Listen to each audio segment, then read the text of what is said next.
மும்பை நாடார் சங்கத்தின் YouTube channel நாம் இன்று முதல் ஆரம்பிக்கிறோம். இந்த யூடியூப் சேனல் மும்பை நாடார் சங்கத்தின் பொன் விழா நிகழ்வை ஒட்டி ஆரம்பிக்கிறோம். இதனுடைய நோக்கம் மும்பையில் பிரபலமான தொழிலதிபர், பல்வேறு துறைகளில் சாதித்தவர்கள் என்று ஒவ்வொருத்தரையாக நாம் அடையாளம் கண்டு ஆரம்பிக்கிறோம் இந்த நேர்காணலை. இன்று அதன் அடிப்படையில் நாம் மும்பையில் மிக சிறப்பாக ஹோட்டல் தொழில் நடத்தி கொண்டிருக்கிறோம் திரு மணிகண்டன் அவர்களை நாம் இன்று பேட்டி காண உள்ளோம். மணிகண்டன் அவர்கள் மிகவும் பிரபலமான ஒரு ஹோட்டல் நிறுவனத்தை மும்பையில் நடத்தி கொண்டிருக்கிறார். அவரை நமது சங்கத்தின் துணைத் தலைவர் CA பாலநாராயணன் அவர்கள் பேட்டி கண்டு நமக்கு அவரை பற்றிய விவரங்களை தெரிவிக்க உள்ளார் என்பதை நான் மகிழ்ச்சியுடன் உங்களுக்கு தெரியப்படுத்திக் கொள்கிறேன். அப்போ கூட நானும் டீ வாரத்தில் அவங்களுக்கு சப்போர்ட்டாக இருந்தேன். கொஞ்ச காலத்துக்கு அப்புறம் ஒரு தள்ளுவண்டியில் ஒரு டீ கடை ஆரம்பித்தோம். அதான் ஆரம்பம்.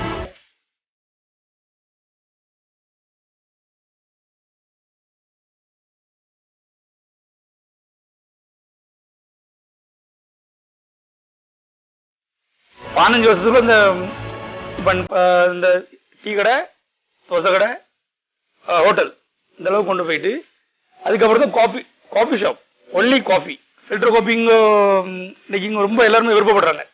அதனால ஒரு காஃபி ஷாப் ஆரம்பிப்போம் அப்படின்னு ஆரம்பித்தேன். என்னுடைய பேர் மணிகண்டன். எல்லாரும் மணின்னு கூப்பிடுவாங்க. அதனால மணி ஈஸ் கேஃபே அப்படின்னு ஒரு பிராண்டு உருவாக்கணும். குஜராத்தி, மார்வாடி எங்கே அதிகமாக இருக்காங்களோ அதை கவர் பண்ணுவோம். ஏன்னா இன்னைக்கு அதிகமாக விரும்பி சாப்பிட்றது நம்ம சவுத் இந்தியன்ஸோட இன்னைக்கு குஜராத்தி, மார்வாடி தான் அதிகமான கஸ்டமர் இருக்காங்க.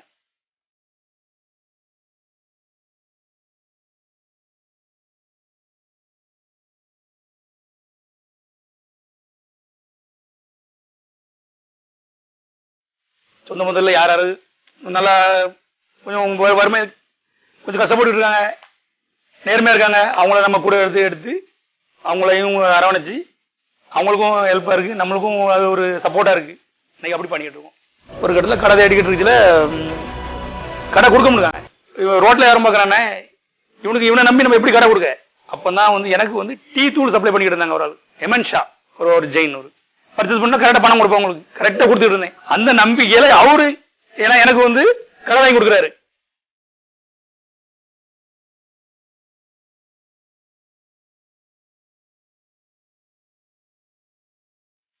இதை ஆரம்பிக்கிறதுக்கு காரணமா இருந்த எங்க அப்பா. சைக்கிள்ல இருந்து இன்னைக்கு ஆரம்பிச்சு இன்னைக்கு இந்த அளவுக்கு படிப்படியா வளர்ந்துருக்கோம். இன்னைக்கு கஷ்டப்பட்டுச்சுல அவங்க கூட இருந்தாங்க. இன்னைக்கு ஒரு நல்ல ஒரு நிலைமையில இன்னைக்கு இருக்கிறோம். இன்னைக்கு இதை பார்க்க அவங்க இல்லைங்கிறது ஒரு பெரிய மனம் வருத்தமா இருக்கு. இன்னைக்கு அவங்க இருந்தாங்கன்னா இன்னைக்கு ரொம்ப சந்தோஷப்பட்டிருப்பாங்க. இன்னைக்கு அவங்க இல்லைங்கிறது ஒரு பெரிய எங்களுக்கு மன கஷ்டமா இருக்கு.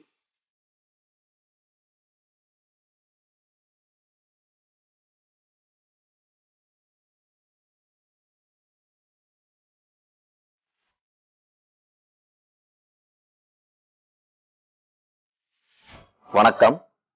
மும்பை நாடார் சங்கத்தின் 50வது ஆண்டு விழாவை முன்னிட்டு மும்பை நாடார் சங்கத்தின் யூடியூப் சேனலை லான்ச் பண்ணி மும்பை மற்றும் தானே, கல்யாண் போன்ற பிற இடத்திலிருந்து உள்ள பிரபலங்களை சந்தித்து வருகிறோம்.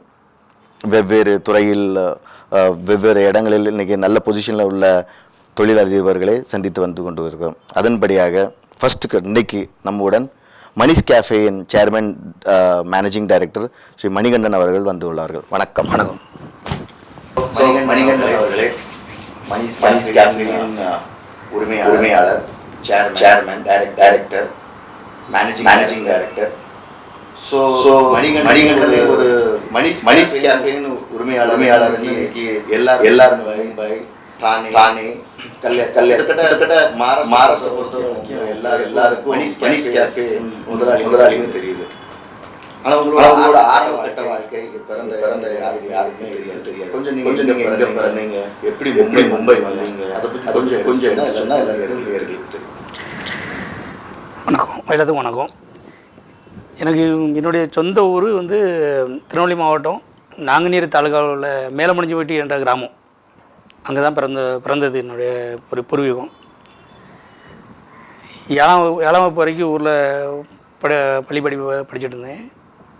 7 ஃபெயில் ஆகி பாம்பே வந்துட்டேன். நான் வர்றதுக்கு முன்னாடி எங்கள் அப்பா அம்மா மும்பையில் இருந்தாங்க. அப்பா அம்மா வந்து ஒரு 2-3 வருஷம் கழிச்சு தான் நான் பாம்பே வந்தேன். பட் 7 படித்து ஃபெயில் ஆகிட்டீங்க, அதுக்கப்புறம் திருப்பி படிக்கணும் அப்படின்னு உங்களுக்கு தோணலையா? மும்பை வரணும் அப்படின்னு சொல்லி என்ன காரணம் உங்களை மும்பை கொண்டு வர? படிப்பு ஏறல. ஆமாம். சரி சரி. ஸோ மும்பை வந்தது என்ன பண்ணீங்க முதல் காரியமாக? இங்கே எங்கள் அப்பா வந்து ஆரம்ப கட்டத்தில் வந்து சைக்கிளில் வந்து காப்பி வியாபாரம் பண்ணிக்கிட்டு இருந்தாங்க. ஆரம்ப கட்டம் காப்பி வியாபாரம், தள்ளு வண்டியில் இட்லி, இப்படி தான் பண்ணிக்கிட்டு இருந்தாங்க. ஆரம்ப கட்டத்தில் நான் வந்த புதுசில் கேரேஜில் வந்து வேலை செஞ்சேன். ஒரு 3 மாதம் காலம் கேரேஜில் வேலை செஞ்சேன். அதுக்கப்புறம் கேரேஜ் வேலையை விட்டுட்டு எங்கள் அப்பாவுக்கு ஒரு கூட நானும் டீ வியாபாரத்தில் அவங்களுக்கு சப்போர்ட்டாக இருந்தேன். கொஞ்ச காலத்துக்கு அப்புறம் மட்டுமா பகுதியில் ஒரு தள்ளு வண்டியில் ஒரு டீ கடை ஆரம்பித்தோம். அதான் ஆரம்பம். அதிலேருந்து படிப்படியாக இன்றைக்கி ஆரம்பத்துலேயே ஒரு டீ கடை, இட்லி வண்டி, அதுலேருந்து ஆரம்பித்து அதுக்கப்புறம் ஒரு தோசை கடை, அதுக்கப்புறம் ஹோட்டல். இப்போதைக்கு ஒரு 5 வருஷத்துக்கு முன்னாடி மணிஷ் கேஃபேங்க ஒரு கேஃபே முதல்ல ஒரு பிராண்ட் ஆரம்பித்தோம். ஒரு 5 வருஷத்துக்கு முன்னாடி. அதிலிருந்து இப்போ படிப்படியாக ஒரு 8 இடத்துல இன்றைக்கி மணிஷ் கேஃபே. இங்கே வந்து நீங்கள் கேரேஜ் தொழிலில் போனேன் அப்படின்னீங்க. இப்போ கேரேஜில் அப்போ அது 3 மாதம் மட்டும் வேலை செஞ்சுட்டு அதை ஏன் விட்டுட்டீங்க? அதை ஆக்சுவலி அதுலேயும் விருப்பம் இல்லை. நினச்ச அளவுக்கு ஒரு சரியாக பட்ட மாதிரி இல்லை. அதனால் அப்போ நீங்கள் 7ஆம் கிளாஸில் நீங்கள் இங்கே வந்தீங்கன்னா ஒரு 12-13 வயசு தான் ஆயிருக்கும் உங்களுக்கு. ஆமாம், 13-14 வயசு அவ்வளோதான் இருக்கும். 13 வயசு இருக்கும் 7ஆம் கிளாஸுங்கும்போது. அந்த நேரத்தில் நீங்கள் உங்கள் அப்பா கூட திருப்பி வேலை செஞ்சேன் அப்படின்னு சொன்னீங்க. ஏன்னா நீங்கள் டீ கடை எல்லாம் உங்கள் அப்பா கூட ஹெல்ப்பாக இருக்கும்போது, ஸோ உங்கள் வயசு இருக்கும்போது கூட உள்ளவங்களாம் படிச்சுட்டு இருந்திருப்பாங்க. அப்போ உங்களுக்கு ஃபீல் பண்ணலையா, நான் ஏன் படிப்பு விட்டுட்டு இந்த வேலைக்கு வந்தேன் அப்படின்னு நினச்சிங்களா? இல்லை, எனக்கு அப்படி ஒரு நினைப்பு. படிப்பை ஏறலங்கச்சில் வர படிக்க ஆசை இல்லை. ஸோ அப்போ நீங்கள் உங்கள் அப்பா கூட டீ கடை எல்லாம் பண்ணிக்கிட்டு இருந்தீங்க.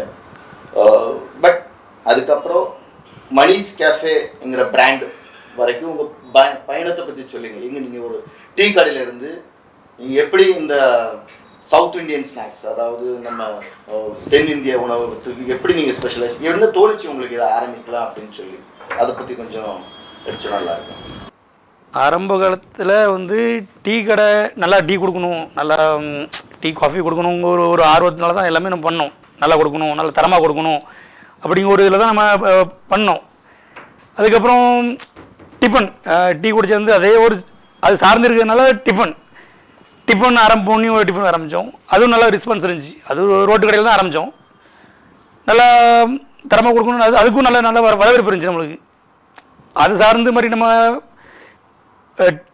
டீ சார்ந்து டிஃபன் சார்ந்து சாப்பாடு கொடுக்கணும், சாப்பாடு ஹோட்டல் நடத்தணும்னு ஒரு விருப்பப்பட்டோம். நல்லா இருந்ததுனால இப்போ ஹோட்டல் கொண்டு வந்தோம். ஹோட்டல் ஆரம்பித்தோம் மட்டுமா பகுதியில். ஸோ உங்களுக்கு நீங்கள் இப்போ டீ கடை ஆரம்பிச்சிங்க, அப்புறம் எடுத்ததுமே நீங்கள் உடனே ஹோட்டலில் ஆரம்பிச்சிட்டிங்களா, இல்லை ஸ்டார்ட்டில் ஏதாவது புதுசாக பண்ணீங்களா? அதை பற்றி கொஞ்சம் விளவரை எதனால நீங்கள் டீ கடையிலேருந்து நீங்கள் உணவகத்துக்கு? இல்லை, ஆரம்ப கட்டத்தில் வந்து நம்ம டீ கடை வந்து போட்டுருச்சில் வந்து மாநகராட்சி இப்போ ரோட்டில் தான் பண்ணிட்டு இருந்தோம். மாநகராட்சி பிரச்சனை ரொம்ப அதிகமாக இருந்துச்சு. ஒரு கட்டத்தில் வந்து மாநகராட்சியை க்ளோஸ் பண்ணுறாங்க. அப்போ வாழ்வாதாரமே பாதிக்கும். நம்மளுக்கு தொழில் பண்ணிக்கிட்டு இருக்கோம், வாழ்வாதாரம் நம்மளுடைய வாழ்வாதாரம் பாதிக்கச்சில் தான் நம்ம வந்து ஒரு கடை எடுத்து நடத்துகிறோம். ஃபுட்பாத்லேருந்து கடை எடுக்கிறோம், கடை எடுத்து நடத்துகிறோம். அதுலேயும் நம்ம நல்லா இருக்குது, நல்லா போயிட்டு இருக்குது. அதுக்கப்புறம் மாதிரி படிப்படியாக ஹோட்டல் போகிறோம். ஸோ நீங்கள் டீ கடையிலேருந்து நீங்கள் உணவு ஆரம்பிக்க போகிறீங்க. ஸோ அந்த டைமில் எப்படி நீங்கள் மட்டும்தான் இருந்தீங்களா, உங்கள் அப்பா உங்கள் கூட இருந்தாங்களா? இல்லை, அப்பா வந்து நான் ஆரம்பிக்கச்சில் வந்து அப்பா தான் ஆரம்பித்து நம்மளுக்கு கொடுத்தாங்க. அப்பா ஆரம்பித்து கொடுத்தாங்க. அதுலேருந்து படிப்படியாக நம்ம இதை ஆரம்பிக்கச்சில் வந்து எல்லாம் உறுதுணையாக வந்து நம்ம சொந்த பந்தங்கள் எல்லாமே சித்தி பையன் பெரியப்பா பையன் எல்லாமே உறுதுணையாக எல்லாம் இருந்தாங்க. நம்மளுடைய ஆரம்ப கட்டம் அவங்க எல்லாருடைய ஹெல்ப் இருந்துச்சு. உறுதுணையாக நம்மளுக்கு இருந்தாங்க எல்லாமே. நீங்கள் வந்தீங்க, ஏழாம் வகுப்பு படித்து முடிச்சுட்டு அதுக்கப்புறம் வந்தீங்க, கேரேஜில் வேலை பார்த்தீங்க. அதுக்கப்புறம் ஒரு 3 மாதத்துக்கு அப்புறம் நீங்கள் உங்கள் அப்பா கூட உதவியாக நீங்கள் ஆரம்பிச்சிங்க தொழிலை. அண்ட் அதுக்கப்புறம் நீங்கள் மாட்டுங்கால போய் ஒரு சின்னதாக கடை இது ரோட்டில் ஆரம்பித்து அதுக்கப்புறம். பட் நீங்கள் சொல்கிறீங்க வந்து இப்போ மணிஸ் கேஃபே நான் கேள்விப்பட்டபடி நான் படித்தபடி வந்து 5 வருஷம் தான் ஆகுது. அந்த நடுவில் உள்ள காலகட்டத்தில் என்ன பண்ணீங்க? கிட்டத்தட்ட 15 வருஷம் நீங்கள் என்ன பண்ணிக்கிட்டு இருந்தீங்க? இல்லை ஆரம்பத்தில் வந்து நம்ம வந்து ஒரு ஃபுட்பாத்தில் தான் ஒன்று டீ கடை பண்ணி பண்ணியிருந்தோம். அது ஒரு இன்றைக்கும் அது ஓடிக்கிட்டு இருக்குது. நம்மளுடைய இன்றைக்கி வாழ்வாதாரம் கொடுத்தது அதான். இன்றைக்கி ஆரம்பம் இன்றைக்கி நம்ம போனோன்னா முதல்ல அங்கே தொட்டு கும்பிட்டு தான் இன்றைக்கி நம்ம அடுத்த இடத்துக்கு போகிறோம். இன்றைக்கி காலகட்டமும் என்றைக்குமே அதான் நம்ம செய்வோம். ஒரு ஃபுட்பாத் வர ஆரம்பித்தோம். அதுக்கப்புறம் ஒரு டீ கடை ஆரம்பித்தோம். இந்த நீங்கள் சொல்கிறீங்களா, நீங்கள் இந்த 5 வருஷம் சொல்கிறீங்களா, ஒரு எல்லாம் பண்ணி இப்போ ஒரு 15 வருஷ காலமாக இதே டீ கடை, இட்லி கடை, ஹோட்டல் இந்த இந்த அளவுக்கு நம்ம போயிட்டு ஒரு காஃபி ஷாப் பேரில் பண்ணிட்டு இருந்தீங்க. அதை முதல்ல ஆரம்பித்தது வந்து ஒரு தோசை கடை ஆரம்பித்தோம். சாய்நாத் அப்படின்னு ஒரு தோசை கடை ஆரம்பித்தோம். மட்டுங்கால முருகன் கோயிலுக்கு நேரே ஆப்போசிட்டில் இருக்குது. அதுக்கப்புறம் ஒரு டீ ஷாப், ஸ்ரீ கணேஷ்ங்கிற ஒரு டீ ஷாப் ஆரம்பித்தோம். அதுக்கப்புறம் சாய் சுந்தருங்க பேரில் ஒரு ஹோட்டல் ஆரம்பித்தோம். செட்டிங் உட்கார்ந்து சாப்பிட மாதிரி சவுத் இந்தியன் உணவு மாதிரி மனு ஆரம்பித்தோம்.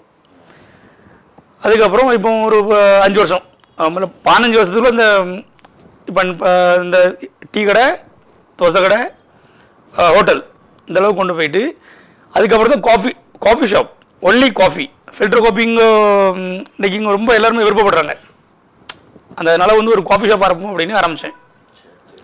அந்த காஃபி ஷாப் ஆரம்பித்ததுலேருந்து நம்மளுக்கு அது மணிஸ் கேஃபே இங்கே ஒரு பேர் கொடுத்து, என்னுடைய பேர் மணிகண்டன், எல்லோரும் மணின்னு கூப்பிடுவாங்க. அதனால மணி ஈஸ் கேஃபே அப்படின்னு ஒரு பிராண்டு உருவாக்கணும் ஒரு 5 வருஷத்துக்கு முன்னாடி. ஸோ உங்கள் மணிஸ் கேஃபேன்னு நீங்கள் பிராண்ட் ஆரம்பிச்சு காஃபி ஷாப் தான் முதல்ல ஆரம்பித்தேன் அப்படின்னு சொல்கிறீங்க நீங்கள். ஸோ இந்த மணிஸ் கேஃபே அப்படின்ற பிராண்டை வச்சு நீங்கள் காஃபி ஷாப் ஆரம்பிக்கிறதுக்கு என்ன உங்களை ஒரு இது பண்ணிச்சு, ஊக்குவிச்சுது? இல்லை யாராச்சும் சொன்னாங்களா, யாராவது ரெக்கமெண்ட் பண்ணால் எப்படி அது எப்படி ஒரு டிசைட் பண்ணியிருப்பீங்களே இன்றைக்கி நம்ம இதை ஆரம்பிப்போம் அப்படின்னு சொல்லி ரொம்ப நாளாகவே யோசிச்சுட்டு இருந்தீங்களா? அதை பற்றி கொஞ்சம் சொல்லுங்கள். இல்லை, இது வந்து இப்போ எனக்கு வந்து நான் அதிகமாக படிப்பறிவு இல்லாதனால வந்து இதே இந்த ஃபீல்டு தான் இருக்கணும். இதை தாண்டி நம்ம வேறு எதுவும் யோசனை வரலை. இதில் கொடுக்குற நம்ம பண்ணுற இதை நம்ம கரெக்டாக பண்ணுவோம், இது நம்மளுக்கு தெரிஞ்ச தொழிலே பண்ணுவோம் அப்படிங்கிறதுல தான் இதை நம்ம சக்ஸஸ் பண்ணிடலாங்க ஒரு நம்பிக்கையில் தான் தரமாக கொடுப்போம் காஃபி. இன்றைக்கி ஏன்னா இன்றைக்கி இப்போ ஃபில்டர் காஃபிங்க ரொம்ப தென்னிந்திய உணவும் பேசப்படுது, எல்லாருமே விரும்புகிறாங்க. அதனால் இப்போ காஃபி ஷாப் ஆரம்பித்தோம். அதுலேருந்து படிப்படியாக காஃபி ஷாப்லேருந்து எல்லாமே டிஃபன்லேருந்து இன்றைக்கி வெரைட்டியாக தோசை. இன்றைக்கி நீங்கள் பார்த்தீங்கன்னா நிறைய ஒரு 100 தோசைக்கு மேலே நம்ம வெரைட்டி கொடுத்துட்ருக்கோம் இன்றைக்கி. ஸோ நீங்கள் வந்து சொல்கிறீங்க காஃபி ஷாப் தான் நீ ஸ்டார்ட் பண்ண நான் ஆரம்பிக்கணும் அப்படின்னு சொல்லி. ஸோ பட் காஃபி ஷாப் ஆரம்பித்து உங்களுக்கு காஃபி ஷாப்பில் ஃபில்டர் காஃபி வேணும். சவுத் இண்டியன்ஸ் மத்தியில் ஃபில்டர் காஃபிக்கு நல்ல வரவேற்பு உண்டு, கரெக்டு தான். பட் என்ன உங்களுக்கு தோணுச்சு இது கூட நம்ம பாக்கி எல்லாமே ஆட் பண்ணணும் அப்படின்னு சொல்லி? ஜஸ்ட் நீங்கள் அப்படியே ட்ரை பண்ணீங்களா, இல்லைன்னா இது வச்சா நல்லா இருக்கும் அப்படின்னு யாராவது கஸ்டமர்ஸ் உங்கள்கிட்ட? இல்லை, இது நம்ம பணத்தில் வந்து டீ காஃபி குடிக்கிறவாங்க, சாப்பிடவும் கேட்குறாங்க. அப்போ அது சார்ந்து வர்றதுனால அப்போ அதையும் ஆரம்பிச்சிட்டோம். அந்த காஃபி ஷாப்லேயே அதையும் சேர்ந்து ஆரம்பிச்சிட்டோம். சரி. இன்னைக்கு நல்லா ஒரு இடத்துல போயிட்டுருக்கு. ஸோ உங்களோட கிளைகள் எங்கெல்லாம் இருக்குது மணிஸ் கேஃபேங்கிற பேரில்? நீங்கள் ஆரம்பம் மட்டுங்க முதல் பிரான்ச்சு, அதுக்கப்புறம் King Circle, Chembur, Shivaji Park, Marine Drive, Mulund East, Mulund West, இப்போ சமீபத்தில் தானேல ஓப்பன் பண்ணியிருக்கோம். ஸோ நீங்கள் ஒரு புதுசாக ஒரு கிளை அதாவது பிரான்ச் ஓப்பன் பண்ணதுக்கு முன்னாடி என்னெல்லாம் பார்ப்பீங்க? மீன்ஸ் எது உங்களை ஃபோர்ஸ் பண்ணுவாங்க? ஸோ நீங்கள் எப்படி அதை ஐடென்டிஃபை பண்ணீங்க, இந்த இடத்துக்கு ஒரு பிரான்ச் தேவை, மணிஸ் கேஃபே நீங்கள் வந்து அது சக்ஸஸ்ஃபுல்லாக இருக்கணும், அது எப்படி உங்களோட ஐடியா? அது எப்படி? அது லொக்கேஷன் ஃபஸ்ட்டு பார்ப்பேன். லொக்கேஷன் நல்லா லொக்கேஷன் தான் மெயின். அதை பார்த்து இங்கே நம்ம இந்த குஜராத்தி, மார்வாடிஸ் எங்கே அதிகமாக இருக்காங்களோ அதை கவர் பண்ணுவோம். ஏன்னா இன்றைக்கி அதிகமாக விரும்பி சாப்பிட்றது வந்து நம்ம சவுத் இந்தியன்ஸோட இன்னைக்கு குஜராத்தி மறுபடியும் அதிகமான கஸ்டமர் இருக்காங்க. அவங்க எங்கே அதிகமாக இருக்கவங்க அந்த இடத்த டார்கெட் பண்ணி நம்ம லொக்கேஷன் பார்த்து நம்ம பண்ணுறோம். அப்போ நம்ம சவுத் இந்தியன் ஃபுட் நீங்கள் சொல்கிறபடி பார்த்தா நார்த் இந்தியன்ஸ்க்கு நடுவில் ரொம்ப கண்டிப்பாக அதிகமாக இன்றைக்கி அவங்க தான் இன்றைக்கி விரும்பி சாப்பிட்றாங்க. பிரான்ச்சஸ் எல்லாமே நீங்கள் எங்கே நார்த் இந்தியன்ஸ் நிறைய இருக்காங்களோ அவங்க அந்த ஏரியாவை பார்த்து அந்த லொக்கேஷனை பார்த்து நீங்கள் ஓப்பன் பண்ணுறீங்களா? இப்போ இன்றைக்கி வெரைட்டி தோசைன்னு சொல்கிறோங்களா, இன்றைக்கி வந்து அதிகமாக அவங்க தான் இன்றைக்கி விரும்பி சாப்பிட்றாங்க. அந்த இது சரி சரி சரி சரி. இன்றைக்கி நம்ம வீட்டிலேயே நமக்கு எல்லாம் சமையல் பண்ணி நம்ம ஃபுட்டு நம்மளே சாப்பிட பண்ணி விட்றோம். இன்றைக்கி அவங்களுக்கு அது ஒரு வித்தியாசமாக இருந்த மாதிரி இருக்குது. கரெக்ட். அதனால் அவங்களுடைய விருப்பத்துக்கு அவங்க நம்ம பண்ணிட்டு இருக்கோம். இப்போ வந்து நம்ம சவுத் இந்தியன் ஃபுட்டுன்னா நம்ம தமிழ்நாடை சேர்ந்த சவுத் இந்தியன் ஸ்நாக்ஸ் அப்படின்னு சொல்ல போனால் இட்லி, வடை, தோசை, இதுக்கு மேலே தெரியாது. ஆனால் நீங்கள் உங்கள் மெனுவெல்லாம் பார்க்கும்போது கிட்டத்தட்ட ஒரு 200 ஐட்டம் வச்சுருக்கீங்க. இது என்ன கொஞ்சம் சொன்னதாக எங்களுக்கு தெரியும். இப்போ நம்ம வந்து மட்கி தோசை, சீனி தோசை, பிஸா தோசை, இப்படி இட்லியில் நிறைய வெரைட்டி, செஸ்லர் இட்லி, பொடி இட்லி, அதான் நிறைய வெரைட்டிகளாக நம்ம கொடுக்கறதுனால வந்து அதிகமாக அவங்களுக்கே ஒரு ஒரு வித்தியாசமாக இருக்குது அவங்களுக்கு. ஸோ சவுத் இந்தியன் வந்து ஒரு கான்டினென்டல், சைனீஸ் எல்லா வெரைட்டிக்கும் நீங்கள் கொஞ்சம் ஆமாம் எல்லாமே இதில் வந்து மிக்ஸ்அப் ஆகிருது. இதில் பார்க்கணும். இதுக்கு வரவேற்பு இருக்கா? சவுத் இந்தியன் இதெல்லாம் மிக்ஸ் பண்ணி கொடுக்குறது எப்படி வரவேற்பு இருக்குது? நல்லா வரவேற்பு இருக்குது. அதை ஸோ இப்போ நீங்கள் வந்து மணிஸ் கேஃபே, இப்போ நீங்கள் வந்து அதை மணிஸ் கேஃபே வந்து நீங்கள் சொந்தமாக நடத்துறீங்களா இல்லை ஃப்ரென்ச்சைசி மாடல் வேற யாருக்கும் கொடுத்துருக்கீங்களா? எப்படி அதை பற்றி கொஞ்சம் டீட்டெயிலாக சொல்லுங்கள். இல்லை இது வரைக்கும் வந்து எந்த யாருக்குமே நாங்கள் இது வரைக்கும் கொடுக்கல, ஃப்ரான்ச்சைஸி கொடுக்கல. இப்போ நம்ம குடும்பம் சார்ந்து சொந்த பந்தங்கள் ஒவ்வொரு அவுட்லெட்லேயும் நம்ம சொன்னோம்.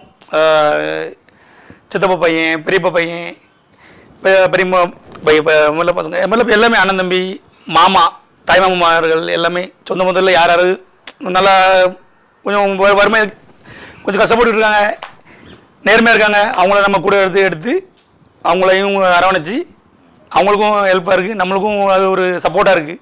இன்றைக்கி அப்படி பண்ணிகிட்டு இருக்கோம்.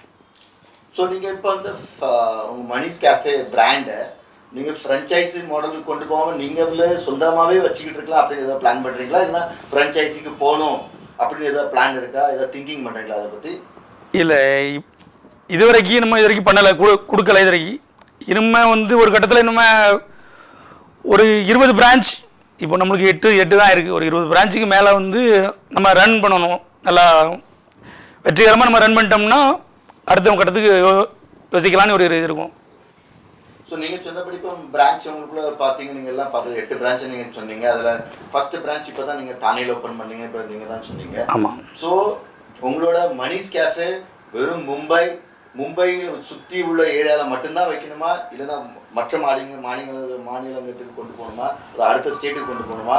வெளிநாட்டுக்கு கொண்டு போகணுமா? அதாவது எப்படி அதாவது திங்கிங் இருக்கா? கண்டிப்பாக. இப்போ சமீபத்தில் கூட நான் இப்போ யூகே போய்ட்டு வந்தேன். யூகேலையும் நான் ஒரு வாரம் இப்போ சர்வே பண்ணோம். நாங்கள் பண்ணலான்னு ஒரு அபிப்பிராயம் இருக்குது, பண்ணணுன்னு ஒரு நம்பிக்கை இருக்குது. ஸோ உங்களுக்கு எப்போ தோணும் நான் ஃப்ரென்ச்சைஸிக்கு போகலாம் அப்படின்னு சொல்லி? இப்போ நிறைய ஃப்ரென்ச்சைஸி இருக்குது, மெக்டானல்ட்ஸ் இருக்குது, KFC இருக்குது. அவங்க ஒரு ஸ்டேட்டில் கிட்டத்தட்ட ஒரு 2000-3000 பிரான்ச்சஸ் ஆப்ரேட் பண்ணுறாங்க. ஸோ பட் அதுக்கு முன்னாடி அவங்களுக்குள்ள பேசிக்ஸ் என்னெல்லாம் தேவையோ அதை ரெடி பண்ணிட்டு தான் அதுக்கப்புறம் அவங்க ஃப்ரென்ச்சைஸி கொடுக்குறாங்க. ஸோ நீங்களும் அதே மாதிரி ஏதாவது பிளான் பண்ணி? கண்டிப்பாக. இது ஒரு மாடல் முதல்ல ஒரு கட்டமைப்பை உருவாக்கினப்பறம் தான் இதெல்லாம் செய்ய முடியும். இப்போ வந்து நம்ம எடுத்தங்க செஞ்சோம்னா அது ஃபெயில் ஆயிரும் நம்ம. அதனால் வந்து ஒரு கட்டமைப்பை நம்ம உருவாக்கணும். ஒரு சென்ட்ரல் கிச்சன் பண்ணணும். கிச்சன் அது ஒரு மாடல், அது ஒரு 6 மாதம் காலம் அது பண்ணதுக்கே ஆகும். அதுக்கப்புறம் தான் யோசிக்கணும். ஃபுல்லாக எல்லாமே ரெடி பண்ணிட்டு தான் கண்ட்ரோல். ஆமாம், கண்டிப்பாக ரொம்ப நல்ல எண்ணம். ஸோ இப்போ நீங்கள் சொன்னீங்க 8 பிரான்ச் இருக்குது. மணிஸ் கேஃபே வந்ததுக்கப்புறம் நீங்கள் இந்த பழைய கடைகள்லாம் இருந்துச்சுல அதெல்லாம் வச்சுருக்கீங்களா? அதெல்லாம் விட்டுட்டிங்களா நீங்கள்? இல்லை வச்சுருக்கோம், ரன் பண்ணிட்டு தான் இருக்கோம். ஓடிட்டு அது வேறு பேரில் ஓடிட்டு இருக்கு. சாய்நாத், சாய் சுந்தர் பவன் அப்படிங்க பேரில் ஓடிட்டு இருக்கு. அப்போ நீங்கள் மொத்தம் எவ்வளோ இப்போ அவுட்லெட் வச்சுருக்கீங்க? ஒரு 12 அவுட்லெட். மணிஸ் கேஃபே ப்ளஸ் அந்த பழைய அவுட்லெட் அது ஒரு 4 அவுட்லெட். ஒரு 12 அவுட்லெட் வச்சுருக்கீங்க. கிட்டத்தட்ட எவ்வளோ பேர் உங்ககிட்ட வேலை செய்கிறாங்க? ஒரு 400 பேர் வேலை செய்கிறாங்க. 400 பேருக்கு நீங்கள்? ஆமாம். இந்த 400 பேர் எல்லாமே தமிழ்காரங்களா? பிகாஸ் எல்லாமே நம்ம சவுத் இந்தியன் ஐட்டம் வச்சுருக்கோம். எல்லாமே தமிழ்காரங்களா இல்லைன்னா எப்படி? இல்லை முக்கியமாக வந்து பண்ணுற குக்கு, நல்லா சமையல் பண்ணுற குக்கு வந்து நம்ம தமிழ், சவுத் இந்தியன், கேரளா, கர்நாடகா, தமிழ், மாதிரி ஒரிஷா, யூபி, பிஹார் எல்லாமே இருக்காங்க. அதிகமாக வந்து யூபி இருக்காங்க. ஆனால் மெயின் வந்து கிச்சன் மேனேஜ்மெண்ட் வந்து நம் சார்ந்து தமிழ் சார்ந்து இருக்காங்க. ஸோ இப்போ ஒரு கிட்ட உங்கள் பிராண்ட் வந்து வளரும் பிராண்ட் வளர்ந்துக்கிட்டு இருக்குது. ஸோ இப்போ வளர்ந்துட்டு இருக்கும்போது உங்களுக்கு ஒரு மேனேஜ்மெண்ட், இப்போ நீங்கள் வந்து எல்லாம் சொன்னீங்க சமையல் இப்படி பண்ணுறோம் இதெல்லாம் பண்ணுறோம் அப்படின்னு சொல்கிறீங்க. ஸோ இந்த வளர்கிற பிராண்டுக்கு ஒரு மேனேஜ்மெண்ட்டும் ஒன்று வேணும். ஆக்சுவலி எல்லாமே பார்த்துக்கிறது இப்படி சரியாகுதா இல்லையா அப்படின்னு சொல்லி அது எப்படி நீங்கள் மட்டும் பார்த்துக்கிறீங்களா, அது இருக்குன்னு ஒரு தனியாக இது அரேஞ்ச்? இல்லை இது சார்ந்து இப்போ நான் மட்டும் நீ சார்ந்து இல்லை, இந்த சார்ந்து தம்பி என் தம்பி இருக்கான். அதான் எல்லாம் குடும்பம் சார்ந்து அது எடுத்ததுனால வந்து ப்ராப்பராக போயிட்டு இருக்கு. ஆமாம், எல்லாரோட சப்போர்ட் இருக்குது. ஆமாம். இப்போ இத்தனை கடை இருக்குது, நீங்கள் எல்லா கடைக்கும் போக முடியாது. ஆக்சுவலி ஒரு நாளைக்கு எல்லா கடைக்குமே போக முடியாது. ஸோ நீங்கள் என்ன பார்த்துக்கிறீங்க, உங்களோட வேலை என்ன? இப்போ மணிஸ் கேஃபேங்கிற பிராண்டை உருவாக்கிட்டீங்க. ஸோ நீங்கள் இப்போ ஆக்டிவாக என்ன பண்ணி பார்த்துக்கிட்டு இருக்கீங்க? சரி, ஒரு பிஸ்னஸ் ஒரு இதுக்கு லெவலுக்கு கொண்டு போனதுக்கப்புறம் அதோட முதல்வர், அதாவது யார் ஓனரோ, அவங்க ஒரு தனி கண்ணோட்டத்தோட பிஸ்னஸ் பார்ப்பாங்க. இப்போ நீங்கள் என்ன பண்ணிட்டு இருக்கீங்க? இப்போ நான் வந்து இப்போ ஃபஸ்ட்டு வந்து லொக்கேஷன் செலெக்ஷன் பண்ணுவேன். இடம், பேப்பர் ஒர்க், இதான் பேப்பர் ஒர்க். இது எல்லாமே நான் பண்ணுவேன். மாதிரி அட்வர்டைஸ்மெண்ட்டு தம்பி, கிச்சன் மேனேஜ்மெண்ட்டு ஒரு தம்பி, கவுண்டர்ஸ் மேலே கேஷ் கவுண்டர் அதெல்லாம் வந்து அண்ணன், இப்படி எல்லாமே சார்ந்து மாமா, இப்படி எல்லாருமே அவங்கவுங்களுக்கு ஒவ்வொரு செக்ஷன். கிச்சன் ஒரு ஆள் பார்த்துருவாங்க, கேஷ் ஒரு ஆள் பார்த்துருவாங்க. எல்லாமே ஃபேமிலி சார்ந்து இருக்கிறதுனால வந்து எனக்கு அந்த ஒரு பெரிய சுமை இல்லை. இப்போ நான் பார்க்குறது வந்து லொக்கேஷன், அவங்க மேல்படியே பார்ப்போம், அவ்வளோதான். குவாலிட்டி கண்ட்ரோல் அது இல்லை. ஸோ நீங்கள் வந்து 7ஆம் வகுப்பு ஃபெயில் ஆகி நீங்கள் ஊர்லேருந்து இங்கே வந்தீங்க கிட்டத்தட்ட 25 வருஷத்துக்கு முன்னாடி. இன்றைக்கி மணிஸ் கேஃபே அப்படின்னு ஒரு பிராண்டில் ஒரு நீங்கள் owner, managing director actually. So நீங்கள் என்னைக்காவது அங்கேருந்து வந்த அன்றைக்கி யோசிச்சிருப்பீங்களா அந்த லெவல் வரைக்கும் போவேன் அப்படின்னு சொல்லி? இந்த அளவுக்குலாம் என்ன நினச்சது கிடையாது. ஓரளவுக்கு நம்ம பண்ணுவோம், ரன் பண்ணுவோம்னு நினச்சோம். ஆனால் இன்றைக்கி கடவுளுடைய ஆசீர்வாதம், எங்கள் அப்பாவுடைய ஆசீர்வாதம். இன்றைக்கி அவங்க இல்லை, அவங்களுடைய ஆசீர்வாதம் இன்றைக்கும் அவங்க ஆரம்பித்த இன்றைக்கி சைக்கிளில் ஆரம்பித்த தொழில் அது சார்ந்து இன்றைக்கி நாங்கள் வந்து அவங்களுடைய ஆசீர்வாதம். இன்றைக்கி நீங்கள் ஆரம்பித்த ஒரு இது இன்றைக்கி அவங்கள இதை பின்பற்றுறோம். இன்றைக்கி அவங்க இல்லை, அதனால் எங்களுக்கு அது ஒரு மன வருத்தம். ஸோ உங்களோட பிஸ்னஸ் பற்றி ஃபுல்லாக டீட்டெயிலாக தெரிஞ்சுக்கிட்ட நேயர்களும் ரொம்ப சந்தோஷப்படுவாங்க. பிகாஸ் எல்லாருக்குமே மணிஸ் கேஃபேங்கிற மணியை தான், அந்த மணிகண்டனை தான் தெரியும் வெளியே, பட் மணி பயணித்தது தெரியணுமே. அதனால் உங்களை மணிஸ் கேஃபேக்குள்ளே பட் கொஞ்சம் உங்கள் ஃபேமிலி பேக்ரவுண்டை பற்றி கொஞ்சம் சொன்னால், ஃபேமிலியில் யார் இருக்கா என்ன, அதை பற்றி கொஞ்சம் சொல்லுங்கள். என்ன பண்ணி இப்போ நான் என் கூட பிறந்தது 4 பேர், நாங்கள் 3 பசங்க, ஒரு தங்கச்சி. எல்லாருக்குமே கல்யாணம் ஆயிடுச்சு. இப்போ நான் மூத்த பையன். 2வது தம்பி ஃபஸ்ட்டு வந்து ஃபிலிம் எடிட்டிங்கில் இருந்தான். இப்போ அவனுக்கு கல்யாணம் மேரேஜ் ஆன பிறகு அவனும் நம்ம பிஸ்னஸை வந்து பார்க்குறான், அவனுக்கு கூட வந்துட்டான். மாதிரி 2வது தங்கச்சி மேரேஜ் ஆகிடுச்சு. 3வது தம்பி. 4வது தம்பி யூகேயில் இருக்காப்புல, அவன் ஹோட்டல் மேனேஜ்மெண்ட் படித்து. இது ஆக்சுவலி சார்ந்து எல்லாமே இந்த ஹோட்டல் சார்ந்து தான், உணவு சார்ந்தே தான் இன்றைக்கி நாங்கள் இருக்கிறோம். எங்கள் அப்பாலேருந்து நீங்கள் எல்லாமே நம்ம தான் சார்ந்து இருக்கோம். எனக்கு மனைவி, 3 குழந்தைகள். மூத்த பொண்ணு பேர் ஜெயஸ்ரீ, டாக்டர், இப்போ மெடிக்கல் படிச்சுட்ருக்கு. 2வது பொண்ணு 11th படிச்சுட்ருக்கு. 3வது பொண்ணு வந்து 7th படிக்கு. பிஏ பண்ணியிருக்கா. ஆமாம், நம்ம படிக்கலனாலும் படிச்சிருக்கா. உங்களுக்கு அந்த எதுவும் வரலையா, நான் பிஏ படிச்சிருக்கேன் 7th ஃபெயிலு ஏதாவது அப்படிலாம் ஒன்றும் இல்லை அப்படி எதுவுமே இல்லை அப்படி இல்லை, அதெல்லாம் நல்லா. ஸோ நீங்கள் மணிகண்டன் நீங்கள் சொன்னீங்க வந்து நான் வந்து 7th ஸ்டாண்டர்ட் படிச்சுட்டு அதுக்கப்புறம் நான் கேரேஜ் வேலை ஆரம்பித்து முதலாக நாங்கள் மாட்டுங்கால சின்னதாக ஒரு கடையை ஆரம்பித்து, அதாவது ரோட்லேருந்து ஆரம்பித்து, அதுக்கப்புறம் ஃபஸ்ட்டு டைம் முதல் முறை யாருக்கையா போகுது, நீங்கள் எனக்கு ஒரு கடை வேணும், நான் கடை ரன் பண்ணுறதுக்கு கேட்கும்போது, பிகாஸ் புதுசாக யார் கேட்டாலுமே அவ்வளோ ஒரு இதுவெல்லாம் பண்ணுவானா அப்படின்னு ஒரு ஃபீலிங் வந்துச்சு. அவங்க கொடுத்தாங்களா, அவங்க நம்புகிறாங்களா, ரோட்லலாம் இதே மாதிரி பண்ணிக்கணும், அந்த ஃபஸ்ட்டு எக்ஸ்பீரியன்ஸை சொல்லுங்கள். உண்மையிலே என் வாழ்க்கையிலும் இது நடந்துச்சு. உண்மையான இது. நான் வந்து ரோட்டில் தள்ளுவண்டியில் யாரும் பண்ணிட்டு டீ யாரும் பண்ணிட்டு இருக்கச்சில மாநகராட்சி வந்து மாநகராட்சி கடுபிடினால அந்த நம்ம யாரும் பந்த் பண்ணுறோம் ரோட்டில் போடக்கூடாதுன்னு சொல்கிறாங்க. தடை போடுறதுக்குச்சில் பக்கத்தில் வந்து ஒரு கடை தேடுறோம், கடை பார்க்குறோம், லீகல் அளவில் கடை பார்க்குறோம். அப்போ இதே இது கடைக்காரங்க கடை கொடுக்க முடியாங்க. நானும் அந்த ரோட்டில் நம்மளோட வாழ்வாதாரம் என்ன இருந்துச்சு, ரோட்டில் யாரும் பண்ணோம், ரோட்டில் படுத்து கிடப்போம். ரோட்டில் படுத்து கிடந்து பக்கத்தில் அந்த பாத்ரூமில் குளிப்போம். காலையில் யார் தொழில் இப்படி தான் நடந்துக்கிட்டு இருந்துச்சு வாழ்க்கை. அதுக்கும் மாநகராட்சி வந்து முட்டுக்கடை போடுது. ஒரு கட்டத்தில் கடை தேடிக்கிட்டு இருக்குச்சுல கடை கொடுக்க முடியாங்க. ரோட்டில் யாரும் பார்க்குறானே இவனை நம்பி நம்ம எப்படி கடை கொடுக்க. அப்போ தான் வந்து எனக்கு வந்து டீ தூள் சப்ளை பண்ணிக்கிட்டு இருந்தாங்க ஒரு ஆள். அவர் வந்து குஜராத்தி, அவர் பேர் ஹெமன் ஷா, ஒரு ஜெயின். எனக்கு நான் அவர்கிட்ட டீ தூள் வாங்கிட்டு கரெக்டான ஒரு தொழில் கரெக்டாக டீ தூள் வாங்கினோம்னா பர்ச்சேஸ் பண்ணால் கரெக்டாக பணம் கொடுப்பேன், உங்களுக்கு கரெக்டாக கொடுத்துட்டு இருந்தேன். அந்த நம்பிக்கையில் ஏன்னா எனக்கு வந்து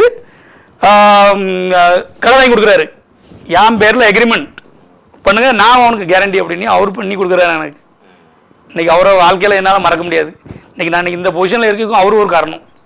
இந்த ஹெமன் ஷேட் அப்படிங்கிற ஒரு குஜராத்தி ஜெயின் அவங்க பேர் இன்றைக்கும் அந்த டீ கடை ஓடிக்கிட்டு இருக்கு. இன்றைக்கும் அந்த டீ கடை ஓடிக்கிட்டு இருக்கு. அந்த டீ கடையில் அவர் பேரில் தான் இன்றைக்கி எக்ரிமெண்ட்டே இருக்குது. அது அதில் அவர் கொடுத்த டிபாசிட் போனால் அவர் பணம். இன்றைக்கி 50,000 எனக்கு கொடுத்து அன்றைக்கி ஆரம்பித்து கொடுத்தாரு அவர். அந்த கடை முதல்ல அந்த ஆரம்பித்த டீ கடை இன்றைக்கி நாங்கள் ஓட்டிக்கிட்டு இருக்கோம். கண்டிப்பாக. ஸோ இதுதான் நீங்கள் உங்கள் ஃபஸ்ட்டு கடை ஓப்பன் பண்ணதை பற்றி ஸ்டோரி சொன்னீங்க. ஸோ நீங்கள் அப்புறம் 2வது கடை 3வது கடை அந்த ஸ்டேஜுக்கு போகும்போது ஸோ நீங்கள் ஓப்பன் பண்ண இடத்துல தான் நீங்கள் சொல்லும்போது இது வந்து மும்பை வந்து மகாராஷ்டிராவில் இருக்குது, கிட்டத்தட்ட நம்ம பிற மாநிலம் நம்ம தமிழ்காரங்களுக்கு. ஸோ அந்த டைம் யாரும் உங்களுக்கு ரெஜிஸ்ட் பண்ணல, எப்படி ஒரு தமிழ்காரங்க நம்ம கொடுக்கணும், அவன் வளர்றானே அப்படி என்னைக்காவது ஒரு இந்த மாநிலத்துலவங்களோ வேற யாரும் உங்களுக்கு அதே மாதிரி இல்லை கொடுக்கான யாருமே இந்த ஆள் பெரிய ஆளாகிறாங்க அப்படின்னு ஏதாவது யாராவது பண்ணாங்களா உங்களுக்கு? இல்லை அப்படிலாம் இன்னைக்கு மும்பை பொறுத்தளவுக்கு இன்றைக்கி வந்தாரே வளருக்கும் இன்னைக்கு மும்பை அதெல்லாம் வந்து இன்னைக்கு அங்கே உள்ள நல்லா கோஆப்ரேட் பண்ணுறாங்க நம்மளுக்கு. அதெல்லாம் அதை பற்றி எதுவுமே இல்லை. ஸோ நீங்கள் மணிகண்டன் நீங்கள் வந்து கிட்டத்தட்ட ஒரு 25 வருஷம் இன்னைக்கு மாட்டுங்கால அவங்க அதாவது மும்பை மாட்டுங்கால உங்கள் வாழ்க்கையை ஸ்டார்ட் தொடங்கினது இது வரைக்கும் உங்கள் போயிட்டுருக்கு உங்கள் ஜர்னி அதில். ஸோ நீங்கள் அந்த டீ கடை வச்சுருந்தேன் அப்படின்னு சொல்கிறீங்க. ஸோ நீங்கள் டீ கிடைக்கும் போது நீங்கள் சொந்தமாகவே டீ போட்டு டீ கொடுத்துருப்பீங்க கண்டிப்பாக, அப்படி தானே? ஆமாம். ஸோ உங்கள்கிட்ட டீ குடித்தவங்க இன்னைக்கு உங்களை பார்க்கும்போது மணிபாய் அப்படின்னு சொல்கிறாங்களே அதே மாதிரி யாராவது இருக்காங்களா? நிறைய இருக்காங்க. இன்னைக்கு மட்டுங்க ஃபுட்பாத்தில் வந்து இன்றைக்கி நான் வருவேன் இன்னைக்கு மட்டுங்க வந்த உடனே இன்றைக்கி அங்கே தொட்டு கும்பிடுவேன். இன்றைக்கி எல்லாருமே இன்றைக்கி ரோட்டி வரிகள்லாம் இன்றைக்கி சகாசமாக தான் இன்றைக்கும் அந்த பழக்க வழக்கம் அப்படி தான் இருக்குது. இன்றைக்கி நம்மளை இன்றைக்கி கூப்பிடுவாங்க. ஸோ நீங்கள் வந்து முதல்ல கேரேஜில் வேலை சேர்ந்தும் போது 7ஆம் கிளாஸ் படிச்சுட்டு ஊர்லேருந்து வந்ததுக்கப்புறம் கேரேஜில் சேரும்போது உங்கள் சம்பளம் ஏதாவது கிடச்சிதா? ஃபஸ்ட்டு சம்பளம் எவ்வளோ? எனக்கு ஃபஸ்ட் சம்பளம் 100 ரூபா கிடச்சி. 100 ரூபா. ஆமாம். உங்களோட லட்சியம் என்ன ஆக்சுவலி எங்கே வரைக்கும் போகணும் ஒரு மனுஷனுங்கும் போது இந்த லட்சியம் எனக்கு இது வரைக்கும் அடையணும் அப்படின்னு ஏதாவது லட்சியம் வச்சுருக்கீங்களா இல்லைன்னா எப்படி? இன்றைக்கி வந்து எனக்கு இப்போ இன்றைக்கி மன நிறைவாக என்னென்னா இன்றைக்கி வந்து நம்ம தரமான சாப்பாடு கொடுக்குறோம், உணவு தரமாக கொடுக்குறோம். இன்றைக்கி ரேட்டும் ரீசனபிளாக நீங்கள் கொடுத்துட்ருக்கோம். இன்றைக்கி வந்து நம்ம கஸ்டமரு இன்றைக்கி எல்லாருமே வந்து விளம்பரப்படுத்துகிறாங்க. இன்றைக்கி கடை ஒரு கடை ஓப்பன் பண்ணாங்கன்னா இன்றைக்கி விளம்பரப்படுத்துகிறாங்க, நாங்கள் அங்கே கடை போடுறோங்க. இன்றைக்கி நம்ம விளம்பரப்படுத்த இன்றைக்கி இல்லை, விளம்பரமே படுத்தலை. இன்றைக்கி நம்மளுக்குன்னு ஒரு கஸ்டமர் இன்றைக்கி நல்லா இருக்குது, ஒரு குட்வில் இருக்குது. இன்றைக்கி இதே ஒரு பெரிய இன்றைக்கி நம்ம கொடுக்க சாப்பாடு வாழ்த்திட்டு போகிறாங்க, இதே ஒரு மன நிறைவாக இருக்குது நம்மளுக்கு. கண்டிப்பாக. ஸோ நீங்கள் அன்றைக்கி 100 ரூபா சம்பளம் வாங்கினீங்க, இன்றைக்கி நீங்கள் 400 பேருக்கு சம்பளம் கொடுக்குறீங்க, எப்படி உங்களுக்கு ஃபீல் பண்ணுறீங்க அதை பற்றி? இன்றைக்கி இந்த ஒரு வளர்ச்சி உண்மையிலே இது இப்போ நம்ம சம்பளம் வாங்கணும் 100 ரூபா, இன்றைக்கி 10 பேருக்கு கொடுக்கக்கூடிய அளவுக்கு சம்பளம் கொடுக்குற அளவுக்கு வச்சுருக்காரு. அது இப்போ சந்தோஷம் மகிழ்ச்சியாக தான் இருக்குது. ஸோ நீங்கள் அன்றைக்கி மும்பையில் எல்லாம் அவ்வளோ கஷ்டப்பட்டு இன்றைக்கி மணிஸ் கேஃபேங்கிற பிராண்டு பேரில் இன்றைக்கி 8 அவுட்லெட் ஓப்பன் பண்ணியிருக்கோம். இன்னும் 2 அவுட்லெட்டு நமக்கு கூடி சீக்கிரம் வரப்போகுது. என்றைக்காவது யோசிச்சிருக்கீங்களா நம்ம ஊர்லேயும் ஒரு அவுட்லெட் போடணும் நம்ம பேரில், நம்ம அதே ஊரை விட்டு இங்கே வந்தோம் அப்படி என்றைக்காவது தோணுச்சு அவங்களுக்கு? ஊரில் வந்து அவுட்லெட் போடுறதுன்னு அப்படி ஒரு தோணலை. ஆனால் ஊரில் விவசாயம் பண்ணணுங்கிற ஒரு ஆசை இருக்குது. பிற்காலத்தில் விவசாயம் பண்ணணுன்னு ஒரு எண்ணங்கள் இருக்குது. இன்றைக்கி இங்கே மும்பை வந்து இன்றைக்கி பல பிழைக்க வந்திருக்கோம். இருந்தாலும் நம்ம பூர்வீகம் அது மறக்க முடியாது. அதனால் விவசாயம் அப்படின்னு லாஸ்ட் கடை இப்போதைக்கு நம்ம இங்கே பிறப்புக்காக இங்கே இருக்கிறோம். ஒரு கட்டத்தில் வந்து விவசாயம் பிறகு நீங்கள் ஊரில் தான் போவோம். ஊரில் போய் செட்டில் ஆகும். அப்போ விவசாயம் பண்ணலாம் அப்படின்னு ஒரு எண்ணங்கள் இருக்குது. இப்போ நம்ம உங்களோட தொழிலை பற்றி தெரிஞ்சுக்கிட்டோம், உங்களோட சொந்த வாழ்க்கையை பற்றி தெரிஞ்சுக்கிட்டோம், உங்கள் ஃபேமிலியை பற்றி தெரிஞ்சுக்கிட்டோம். இது நீங்கள் உங்கள் பொது வாழ்க்கையை பற்றி கொஞ்சம் சொல்லுங்கள். நீங்கள் ரொம்ப ஆக்டிவாக பொது வாழ்க்கையில் இருக்கீங்க, அதை பற்றி கொஞ்சம் எடுத்து சொல்லுங்கள் நம்ம நேயர்களுக்கு. பொது வாழ்க்கையில் வந்து இப்போ இந்த மும்பை நாடக சங்கத்தில் வந்து இப்போ நான் வந்து மக்கள் தொடர்பு செயலாளர் இருக்கேன். மும்பை நாடக சங்கத்துடைய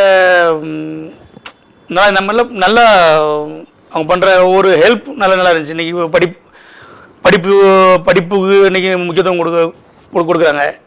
அதே மாதிரி யாரும் கஷ்டப்பட்டு இப்போ மெடிக்கல் எல்லாமே ஹெல்ப்ஃபுல்லாக இருக்காங்க. இன்றைக்கி மும்பை நாடக சங்கம் நல்லபடியாக செயல்பட்டு இருக்குது. அதில் என்னையும் இணைச்சிக்கலான்னு ஒரு ஆர்வத்தில் நானும் வந்து அதில் சேர்ந்துருக்கேன். வேறு எந்த பொது காரியங்களில் நீங்கள் இருக்கீங்க? இப்போ தக்ஷிண மாவட்ட சங்கத்தில் இப்போ அங்கேயும் நான் வந்து கமிட்டியில் இருக்கிறேன், கமிட்டி உறுப்பினராக இருக்கிறேன். இப்போ நடந்த எலெக்ஷனில் இப்போ சமீபத்தில் எலெக்ஷன் நடந்துச்சு. அதில் எலெக்ஷன் நின்று நானும் அதில் வின் பண்ணியிருக்கேன்.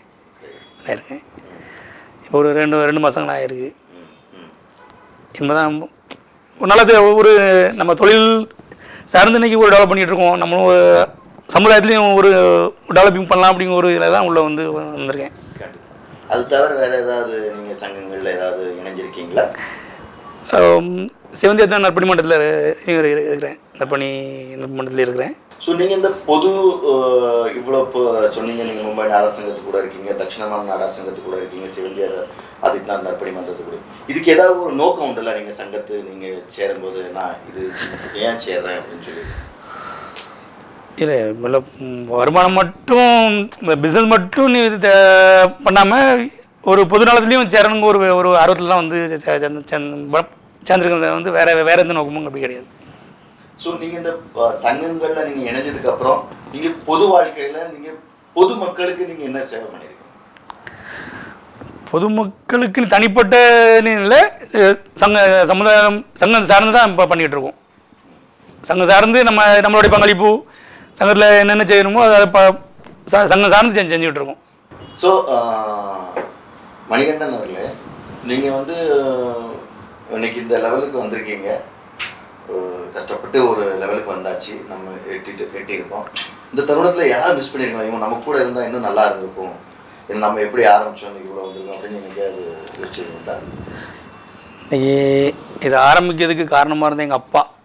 இன்றைக்கி நாங்கள் ஆரம்ப காலத்தில் இன்றைக்கி நாங்கள் கஷ்டப்பட்டுக்கிட்டு ரொம்ப கஷ்டப்பட்டு இன்றைக்கி சைக்கிள்லேருந்து இன்றைக்கி ஆரம்பித்து இன்றைக்கி இந்த அளவுக்கு படிப்படியாக வளர்ந்துருக்கோம். இன்றைக்கி கஷ்டப்பட்டுச்சுல அவங்க கூட இருந்தாங்க. இன்றைக்கி ஒரு நல்ல ஒரு நிலைமையில இன்றைக்கி இருக்கிறோம். இன்றைக்கி இதை பார்க்க அவங்க இல்லைங்கிறது பெரிய மனம் வருத்தமாக இருக்குது. இன்றைக்கி அவங்க இருந்தாங்கன்னா இன்றைக்கி ரொம்ப சந்தோஷப்பட்டிருப்பாங்க. இன்றைக்கி நம்ம பிள்ளைகள் இன்றைக்கி நல்ல ஒரு நல்ல நிலைமையில் இருக்காங்க, நல்லா பண்ணிக்கிட்டு இருக்காங்க அப்படின்னு இன்றைக்கி நம்ம ஆரம்பித்ததை இன்றைக்கி நம்ம பிள்ளையை வந்து ஓரளவுக்கு நல்லா டெவலப் பண்ணியிருக்காங்கன்னு கண்டிப்பாக சந்தோஷப்படுவாங்க. இன்றைக்கி அவங்க இல்லைங்கிறது ஒரு பெரிய எங்களுக்கு மன கஷ்டமாக இருக்குது. ஸோ நீங்கள் இப்போது இந்த பயணிச்சிருக்கீங்க. கண்டிப்பாக இந்த பயணம் ரொம்ப கஷ்டப்பட்ட பயணம். இதில் நிறைய நாட்கள் இருக்கலாம், கஷ்டப்பட்டுருக்கலாம், நீங்கள் வீட்டுக்கு கூட போயிருக்க மாட்டீங்க. அப்போது உங்கள் ஃபேமிலி அவங்க தனியாக இருந்திருப்பாங்க. ஸோ நீங்கள் இப்போ என்றைக்கா ரொம்ப அப்செட் ஆகி வீட்டுக்கு போகிறீங்க, இன்றைக்கி சரியா இல்லை எனக்கு ஃபுல் டே. அப்போ வீட்டுக்கு போனதுக்கப்புறம் உங்கள் ஒய்ஃப்கிட்ட எப்படி அவங்களுக்கும் நீங்கள் அவங்கக்கிட்டையும் எப்படி கோவப்பட்டிருக்கீங்களா, அவங்க எப்படி உங்ககிட்ட ரியாக்ஷன் பண்ணுவாங்க? இல்லை, அப்படிலாம் ஒன்றும் எதுவும் இல்லை. அப்படி வந்து கோவலாம் பட மாட்டாங்க. புரிதலோடு அவங்க இருப்பாங்க. அப்படி நம்ம கோவப்பட்டாலுமே அவங்க அட்ஜஸ்ட் பண்ணி போகக்கூடிய போயிடுவாங்க. அப்படிலாம் ஒன்றும் பிரச்சனைகள் இல்லை. நமது மும்பை நாடார் சங்கத்தின் யூடியூப் சேனலின் பிரபலங்களுடன் ஒரு சந்திப்பு. இன்று நம் மணிஷ் கேஃபேயின் managing director, chairman managing director திரு மணிகண்டன் அவர்களை சந்தித்தோம்.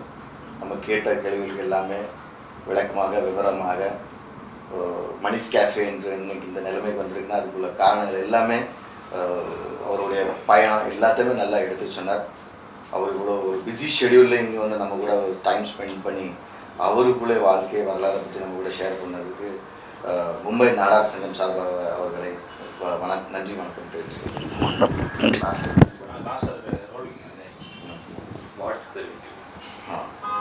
அவருடைய பிஸி ஷெடியூல்லையும் அவர் டைம் கொடுத்து நம்ம கூட வந்து அவருடைய எக்ஸ்பீரியன்ஸை ஷேர் பண்ணதுக்கு மும்பை நாடார் சங்கத்தின் சார்பாக நன்றியும் வணக்கம் தெரிவிச்சுக்கிறேன்.